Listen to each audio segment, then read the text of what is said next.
बिस्मिल्लाहिर्रहमानिर्रहीम। आज मैं फिर से हाज़िर हूँ एक छोटी सी वीडियो के साथ। देखें, मैं पहले ही से एक वीडियो अपलोड कर चुका हूँ और ये इंतहाई आम बुक है। और वो स्टूडेंट्स जो ये मतलब चाहते हैं कि मैं जो मेडिकल टेस्ट हैं या फिर इंजीनियरिंग का है या फिर जो कमीशन के टेस्ट हैं वो उसको मैं अच्छी तरह अटैम्प्ट कर सकूँ, तो उनको मैं ये मशवरा देना चाहता हूँ कि ये बुक इंतहाई ही आप लोग इंतहाई ही मुफीद हैं। सो देखिए, आप लोगों ने सोचा होगा कि अक्सर ये जो टेस्ट्स आते हैं, ये मतलब एक दूसरे से मुख्तलिफ होते हैं। सो उनको बनाने वाले अक्सर इस तरह करते हैं जो स्टैंडर्ड बुक्स होते हैं, स्टैंडर्ड बुक्स उससे मतलब वो क्रीम निकाल के टेस्ट बना लेते हैं। सो मैं पहली वीडियो में कुछ चीज़ें मतलब बयान कर चुका हूँ। ये फर्स्ट ईयर केमिस्ट्री का सेकंड चैप्टर है और इसमें जो बेसिक चीज़ें हैं वो यहाँ पर मैं बयान करना चाहता हूँ। देखिए, ये भी इलेक्ट्रॉन के मुतल्लिक है कि जब इलेक्ट्रॉन एक्साइट होता है तो मैक्सिमम कितना टाइम वो मतलब एक्साइटेशन में गुजार देता है, तो वो है 10⁻⁻8 सेकेंड। क्लियर।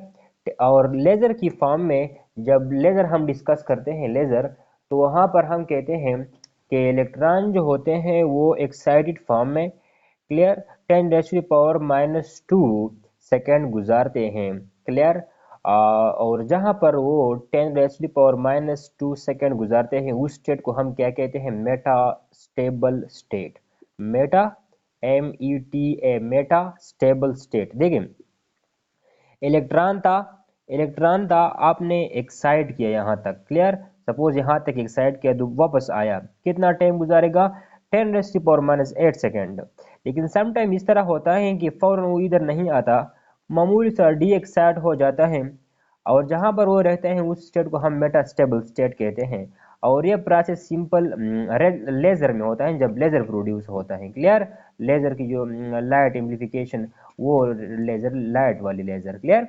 सो हम आगे चलते हैं। Particle nature of electron is confirm by, क्या है?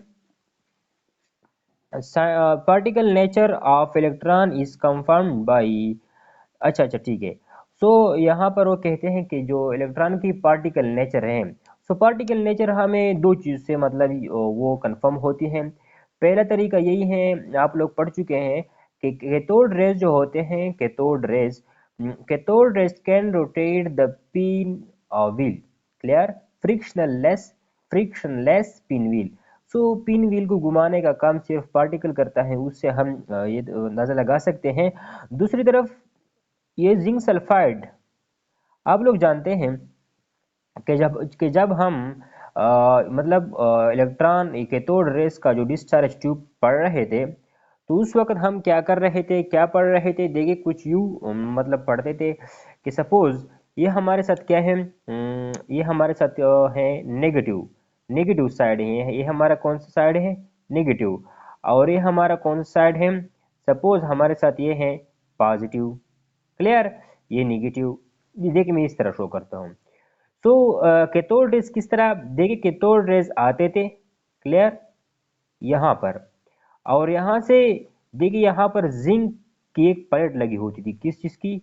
जिंक सल्फाइड की। तो जब कैथोड रेज आते थे और जिंक सल्फाइड से टकराते थे, तो जिंक सल्फाइड का एक काम होता है कि वो ग्लूविंग शो करता है। क्या शो करता है? ग्लूविंग। जिस तरह आप लोगों ने कुछ ये वॉच घड़ियाँ देखी होगी कि जब आप उस पर टॉर्च यानी बिजली ऑन कर देते हैं तो वो भी मतलब है स्पॉन्टेनियस लाइट पैदा करती है। क्लियर। इस तरह के ये काम करती है जिंक सल्फाइड। अच्छा, इस प्रोसेस को हम क्या कहते हैं? कि जब हम किसी मैटर पर लाइट डाल दें और वो उस लाइट को एब्जॉर्ब कर दे और फिर स्लोली स्लोली वो लॉस कर दे, तो इस प्रोसेस को हम क्या कहते हैं? Fluorescence and phosphorescence. Number one है फ्लोरेसेंस और दूसरा क्या है? फास्फोरेसेंस। क्योंकि चूंकि ये एफईसी के लिए नहीं है ये बातें, इसलिए मैं नहीं लिखना चाहता। सो ये वो कहते हैं कि the particle nature of the cathode rays is confirm by. Clear. So book में तो जिंक सल्फाइड की जो ग्लूविंग है वो शो करती है, लेकिन साथ साथ आप ये भी याद रखिए कि जो पिन व्हील को घुमा सकती है ना, तो किसी व्हील को घुमाने का काम सिर्फ पार्टिकल कर सकती है ना। सो हम आगे चलते हैं। Photoelectric effect emission of beta. So ये आप लोगों के लिए नहीं है, क्लियर। क्योंकि जो रेडियोटिविटी है या फिर इस तरह की बातें सिंपल हायर लेवल के लिए होती हैं, क्लियर। अच्छा, हम आगे चलते हैं। Proton. The proton was discovered by Goldstein, clear. So ये भी गोल्डस्टेन ने डिस्कवर किया था, बोर्ड के पेपर के लिए इंतहाई ही आम है। During the study of anode rays are, देखिए मुख्तलिफ किस्म के अल्फाज इस्तेमाल होते हैं। एनोड रेज क्वेश्चन इस तरह के बनते हैं, क्लियर। अच्छा, जो प्रोटॉन थे किसने डिस्कवर किए थे? Goldstein. During the study of anode raise. अब एनोड रेज कौन से रेज होते हैं यार? एनोड रेज असल में कैथोड रेज होते हैं, sorry. Goldstein during the study of what? Anode rays means कि वो रेज असल में वो रेज होते हैं जिसे हम प्रोटॉन कहते हैं, क्लियर।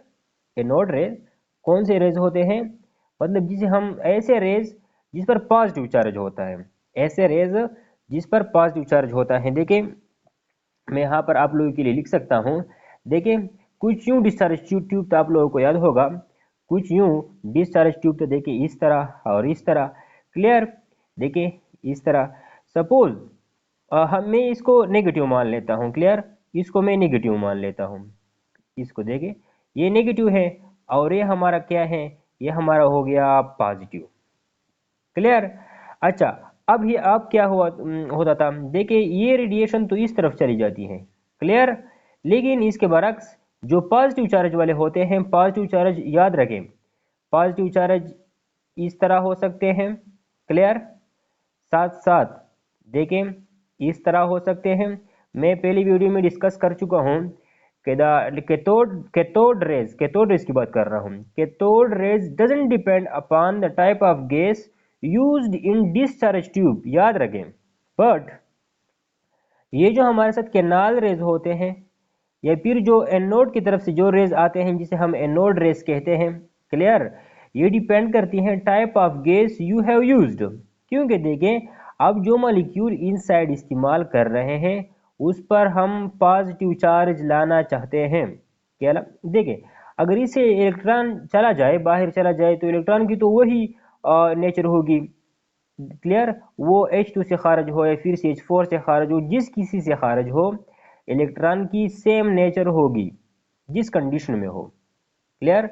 इलेक्ट्रॉन तो इधर आएगा, कैथोड रेज तो इधर आएंगे। हम बात कर रहे हैं कैनाल रेज की, एनोड रेज की, जो इस तरफ चले आ रहे हैं। देखिए इस तरफ चले आ रहे हैं। सो जो रेज मतलब as a positive charge behave कर रहे हैं वो डिपेंड करती हैं, उनकी जो चार्ज टू मास रेशो है वो डिपेंड करती हैं type of gas you have used. तो देखें ये हाइड्रोजन है, इस पर +1 चार्ज हम लेते हैं और इसका मास भी छोटा है। So the hydrogen gas is the lightest gas and the charge to mass ratio for hydrogen is highest one, clear. अब देखिए मैं यहाँ पर देखिए सिंपल, मैं यहाँ पर जो चार्ज हैं उनको मैं इस तरह लिखता हूँ 1.6 10 raise to the power -19 coulomb लिखता हूँ, क्लियर। और इसका मास में 2 लिखता हूँ, क्लियर। तो मैं कहता हूँ कि चार्ज टू, देखिए मैंने इस तरह लिखा, इस फॉर्म में मैंने लिखा, क्लियर, क्लियर है ना। So charge to mass ratio is equal to, ऊपर चार्ज लिखा हाइड्रोजन के लिए और नीचे उसका मास लिखा। अच्छा ये ग्रेटर होगा किस चीज से? देखिए मैं यहाँ का इसका चार्ज लिखता हूँ, कितना चार्ज है 1.6 10 raise to the power -19 coulomb divide by इसका मास 12 कार्बन का 12 है, क्लियर। और हाइड्रोजन है इसके साथ साथ, क्लियर। सो 4 तकरीबन 4 14 क्लियर 16 12 इसका है, 12 13 14 15 तकरीबन 16, क्लियर। सो अब खुद से सोच लें, इसका इसके नॉमिनेटर सेम है और डिनोमिनेटर इसका बड़ा है, किसका आंसर बड़ा होगा? इसका आंसर बड़ा होगा इससे, क्लियर। खुद कैलकुलेट करते जाएं, आपके साथ प्रूफ है। सो सबसे ज्यादा charge to mass ratio hydrogen के लिए है और charge to mass ratio depends upon the type of gas you have used. If if there are so many types of gases, so the gas having higher mass will have lower charge to mass ratio. Clear? आप proof कर सकते हैं यार, different type gas ले लें, देखिए अगर उस पर चार्ज सेम है और उसका मास मुख्तलिफ है तो जिसका मास सबसे ज़्यादा होगा उसकी चार्ज टू मास रेशो कम होगी, क्योंकि ये नीचे मास है ऊपर चार्ज है। क्लियर? यहाँ से आप कंफर्म कर सकते हैं। अच्छा आगे चलते हैं।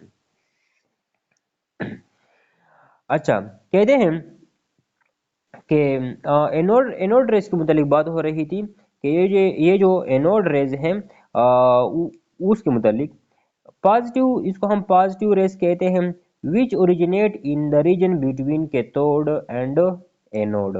क्लियर? ये असल में कैथोड और एनोड के दरमियान पैदा होती हैं। वाई? अभी मैंने एक आप लोगों को समझाया कि देखिए ये जो असल में जो charge to mass ratio of जो कैनाल रेज और anode rays, clear, depends upon type of gas you have used. इसका यही मतलब है कि आपने जो गैस इस्तेमाल किया उससे कैनाल रेज बन रही है ना। The term proton was coined bye Rutherford.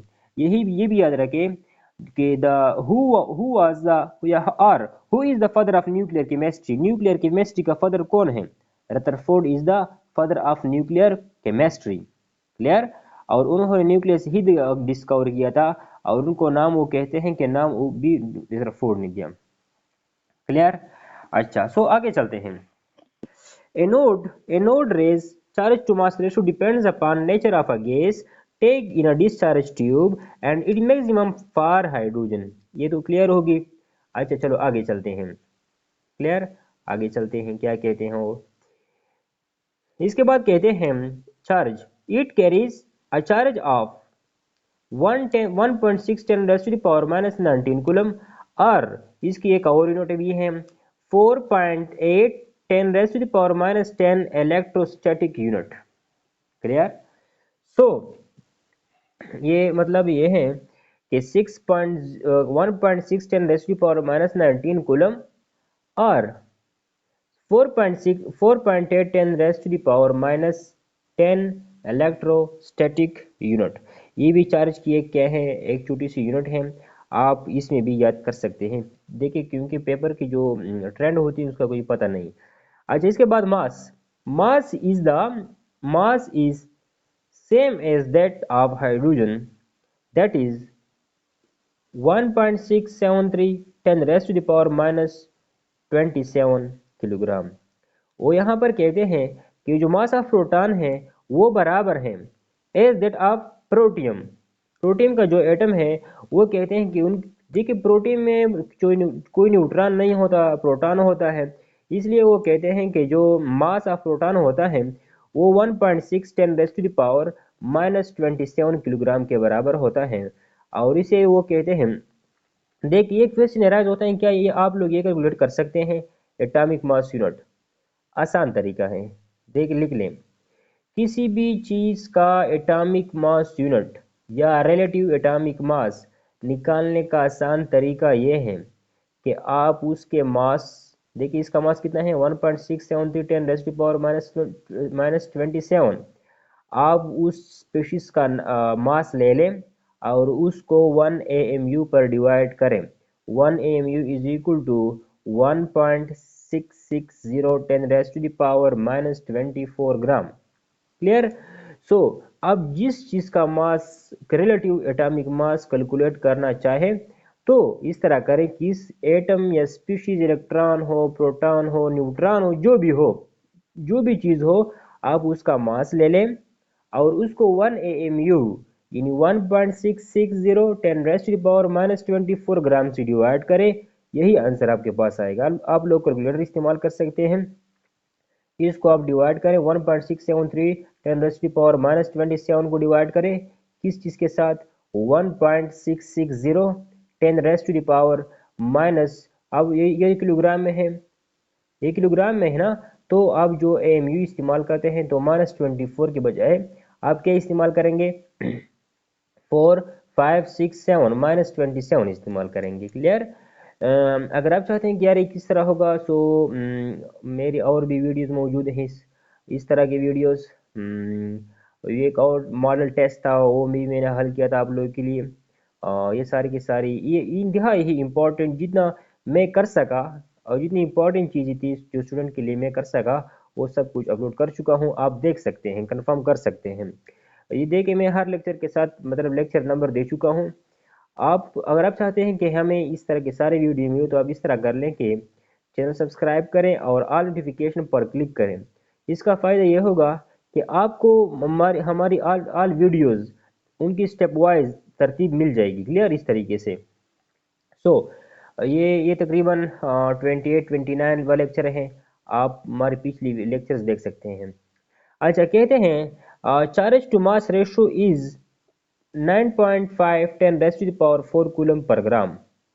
ये प्रोटॉन के मुतालिक वो कहते हैं कि charge to mass ratio is is what 9.5 10 raise to the power 4 coulomb per gram. क्या हम इस तरह कैलकुलेट कर सकते हैं? देखिए इस तरह कर लें कि आप प्रोटॉन का चार्ज कितना है 1.6 10 raise to the power -19 divide by, इसी फॉर्मूले से पता चलता है ना, डिवाइड बाई इसका मास कितना होता है प्रोटॉन का mass 1.673 10 raise to the power minus, अब ये 27 तो किलोग्राम में है, 27 तो किलोग्राम में है, आप इसे ग्राम में कन्वर्ट करें क्योंकि यहाँ पर देखें चार्ज टू मास रेशो ग्राम में लिखी गई है।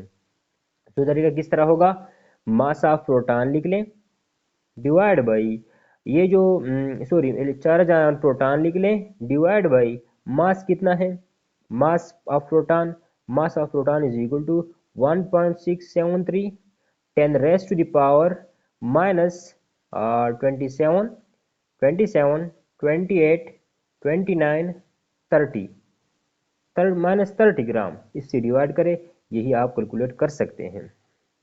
अच्छा, मैं इसे यहाँ पर कैलकुलेट नहीं करता क्योंकि जो स्टूडेंट्स चाहते हैं कि मैं मेडिकल का जो टेस्ट वो से अटेम्प्ट करूँ, तो ऐसे स्टूडेंट्स फिफ्टीन होते हैं, क्लियर, इस तरह क्वेश्चन को मतलब डील करने से मतलब इंतहाई ईजी होते हैं उसके लिए, क्लियर।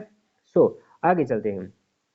यहाँ पर वो कहते हैं 1 AMU इज इक्वल टू, इसके लिए इस पर मैं भी डिस्कस कर चुका हूँ कि 1 AMU 1 atomic mass unit 1 atomic mass unit is equal to 1/12 of carbon 12। इसका क्या मतलब होता है कि आप कार्बन 12, वो कार्बन जिसका मास नंबर क्या है 12 है, उनके 12 टुकड़े बना लें और एक टुकड़ा 1 AMU के बराबर होगा। 1/12 ऑफ कार्बन 12 का यही मतलब होता है, कार्बन के 12 टुकड़े बना लें, क्लियर, और उनका 1 टुकड़ा 1 AMU के बराबर होगा।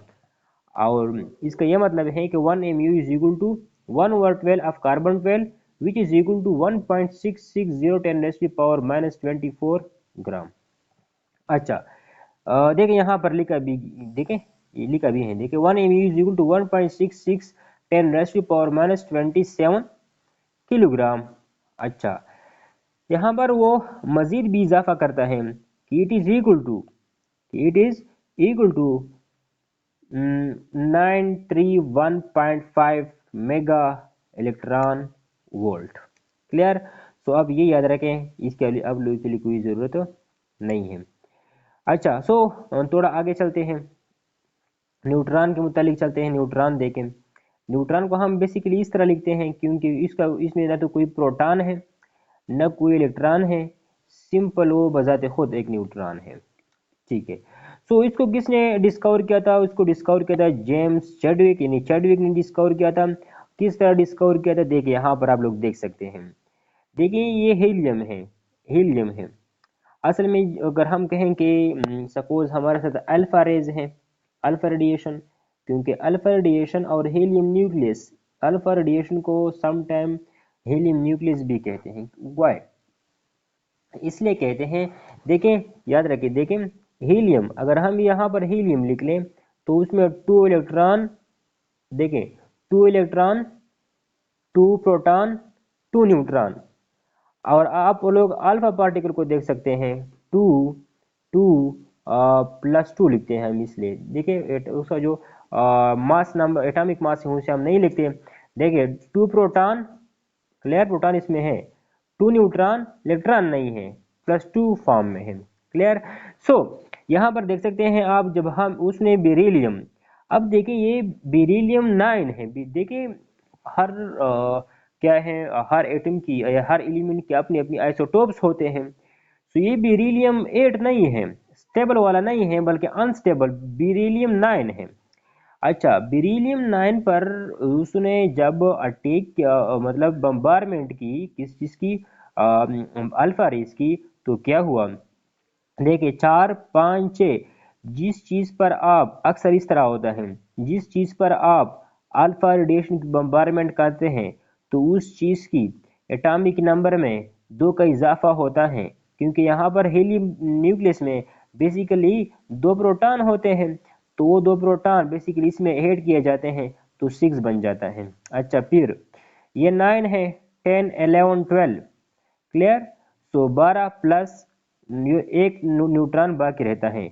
मैं यहाँ पर एक और ट्रिक्स बताता चलूँ आपको लोगों को। वो अक्सर अक्सर अवकात वो न्यूक्लियस या वो एटम स्टेबल होता है, रेडियोएक्टिविटी के रिजल्ट में बनने वाला वो एटम स्टेबल होता है जिनके प्रोटॉन और न्यूट्रॉन इवन नंबर्स में हो। किस में हो? इवन में हो। यहाँ से आप कंफर्म कर सकते हैं। देखिए यहाँ पर 9 है, ये तो इवन है, लेकिन ये इसका आड है। क्लियर। सो अक्सर अवकात मुख्तलिफ किस्म की बातें की जाती हैं, लेकिन अक्सर अवकात जो देखा गया है वो एलिमेंट स्टेबल होता है जिसके प्रोटॉन और न्यूट्रॉन किस में हो? इवन नंबर्स में हो। अगर दोनों इवन नंबर में ना हो तो कम से कम एक इवन नंबर में हो। क्लियर। तो वो स्टेबल होते हैं। देखें, आगे चलते हैं। यहाँ पर वो जस्ट लाइक हीलियम लिखा है उन्होंने, लेकिन ये असल में इस तरह होता है। क्लियर।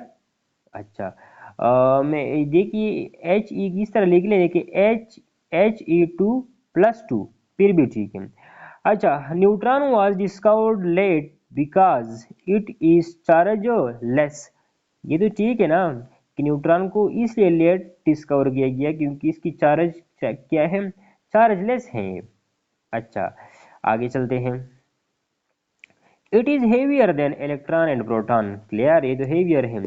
प्रोटॉन जो होता है, neutron neutron is approximately 1842 times heavier than neutron neutron की बात कर रहा हूँ। न्यूट्रॉन इज अप्रोक्सीमेटली 1840 और 1842 times heavier than electron, and proton is approximately 1836 times heavier than electron. So, an isolated neutron is unstable and disintegrate as follow. वो कहते हैं जो आइसोलेटेड न्यूट्रॉन होता है, आइसोलेटेड न्यूट्रॉन, क्लियर, वो क्या होता है, वो अनस्टेबल होता है। क्या होता है? अनस्टेबल होता है। तो वो क्या करता है, देखिए न्यूट्रॉन पर ना तो कोई चार्ज है यहाँ पर, इसकी जैसे एक मिसाल इस तरह है। देखें, जब हम क्या लिखते हैं, सोडियम क्लोराइड लिखते हैं। क्लियर। तो अब यहाँ जब मैं इस यहाँ पर लिखता हूँ सोडियम क्लोराइड को, तो यहाँ पर इस सोडियम हम कहते हैं कि यहाँ पर पॉजिटिव छुपा है, इस पर निगेटिव छुपा है। क्लियर। इस न्यूट्रॉन की भी कुछ यूँ मिसाल है। क्लियर। न्यूट्रॉन जो होता है, हम कहते हैं कि यार देखिए, जिस तरह हम कहते हैं कि यहाँ पर कोई चार्ज नहीं है, अब यहाँ पर कुछ यूँ मिसाल है कि यहाँ पर नाइट्रोजन न्यूट्रॉन पर यहाँ तो कोई चार्ज नहीं है, लेकिन जब वो स्प्लिट हो जाता है तो उससे एक इलेक्ट्रॉन, एक पॉजिटिव चार्ज प्रोटॉन, देखिए यहाँ से देख लें, जिस तरह सोडियम क्लोराइड से एक प्लस और एक माइनस बनता है, इस तरह न्यूट्रॉन से न्यूट्रॉन जब स्प्लिट हो जाता है तो इससे इलेक्ट्रॉन और प्रोटॉन बनती है प्लस एनर्जी। ये भी याद रखें यार। इसके बाद कहते हैं it is the best projectile as it is chargeless. कहते हैं कि ये अच्छी तरह मोशन कर सकता है, अच्छी तरह मोशन कर सकता है। इनकी पेनेट्रेशन पावर इंतहाई ही ज़्यादा होती है क्योंकि ये चार्ज लेस है, ये चीज़ पर कोई चार्ज नहीं है, इसलिए ये अच्छा प्रोजेक्टाइल है, अच्छा मोशन कर सकता है, अच्छी पेनेट्रेटिंग पावर रखती है। इसके बाद the hydrogen atom has no neutron. Protein की बात करते हैं कि प्रोटीन हैज़ नो न्यूट्रॉन, आप लोग जानते हैं। आगे चलते हैं। Mass is its mass is 1.674 10 to power minus, यहाँ पर माइनस है। क्लियर। दिखाई नहीं दे रही, लेकिन यहाँ पर एक्चुअली -24 किलोग्राम और 1.0086 atomic mass unit. Atomic mass unit calculate करने का तरीका मैंने आप लोगों को बताया, इस तरह होगा कि आप ये मास लिख लें और उसको डिवाइड करें 1.6610 raise to the power minus 24 25 26 27 -27 पर डिवाइड करें। इसको 1.6 देखिए, इस मास को डिवाइड करें 1.6610 रेज़ टू पावर -27 किलोग्राम। अच्छा, डेंसिटी ये डेंसिटी दी गई है।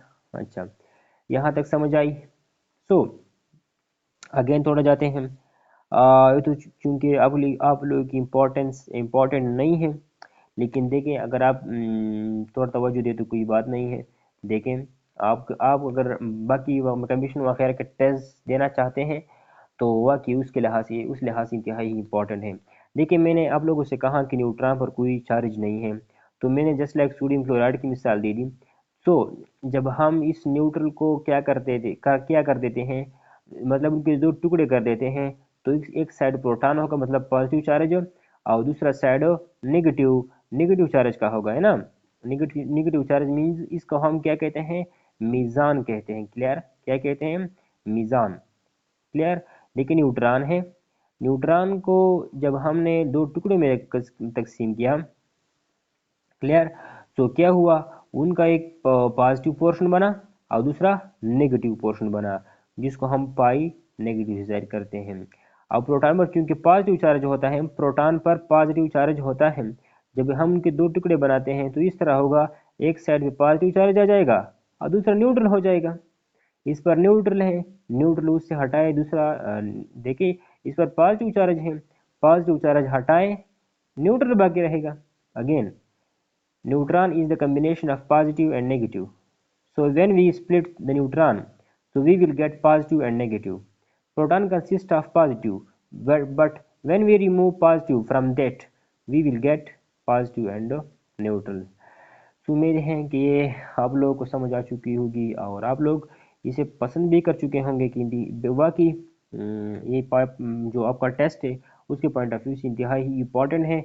और ये जो बेसिकली ये जो चैप्टर है स्ट्रक्चर ऑफ एटम, अक्सर स्टूडेंट्स जब उसे देखकर तो उसमें इंटरेस्ट नहीं लेते, क्योंकि उससे मुख्तलिफ़ किस्म सीक्यूज़ निकालना मुश्किल है। तो ये इंतहाई स्टैंडर्ड बुक है और इससे एमसीक्यूज़ आने का इंतहा बहुत ही ज़्यादा चांस है। क्लियर, तो आगे चलते हैं। यहाँ पर कुछ हम फैक्ट्स किस चीज़ के बारे में पढ़ रहे हैं, एटॉमिक नंबर की। देखें, वो कहते हैं कि atomic number should be always in whole number and it has permanent value for each element. Clear, ये एलिमेंट की आइडेंटिफिकेशन को शो करती हैं। हम किसी एलिमेंट को उनके एटॉमिक नंबर से पहचानते हैं। क्लियर। अच्छा, it is a serial number. देखें, ये जो एटॉमिक नंबर का जो इंक्रीजिंग आर्डर है 1 2 3 4 5, ये बेसिकली आप लोग देखें पीरियोडिक टेबल का जो तरतीब है वो एटॉमिक नंबर की बुनियाद पर है। So just like serial number का रोल प्ले कर रहे हैं। Periodic property are related to atomic number. आप जो पीरियोडिक प्रॉपर्टी देखते हैं, देखिए ग्रुप नंबर 1 से स्टार्ट होते हैं, जब आप लोग 1 2 3 4 5 6 7 8, तो फिर जब आप ग्रुप नंबर 1 आते हैं तो उस तरह के एलिमेंट आपको मिलते हैं जब आपको पहले एक नंबर पर मिले थे। क्लियर। देखिए एक नंबर पर देखिए आप यहाँ स्टार्ट कर लेते हैं सोडियम से, तो जब आप 8 पूरा करते हैं, क्लियर, तो 9 आपको उसी तरह का एलिमेंट मिलेगा जिस तरह सोडियम है, मतलब उसकी प्रॉपर्टी उसी की तरह होगी। सो इसे हम कहते हैं पीरियोडिक प्रॉपर्टीज। क्लियर। और ये तो आप लोग अब ऑलरेडी जानते हैं कि एटॉमिक नंबर जो होता है, सॉरी, एटॉमिक वेट जो होता है वो एक्चुअली मास नंबर कहलाता है। एटॉमिक वेट असल में क्या होता है उसको हम ऐसे जाहिर करते हैं, या एटॉमिक मास को, वो बराबर होता है proton mass of neutron plus mass of proton. Clear.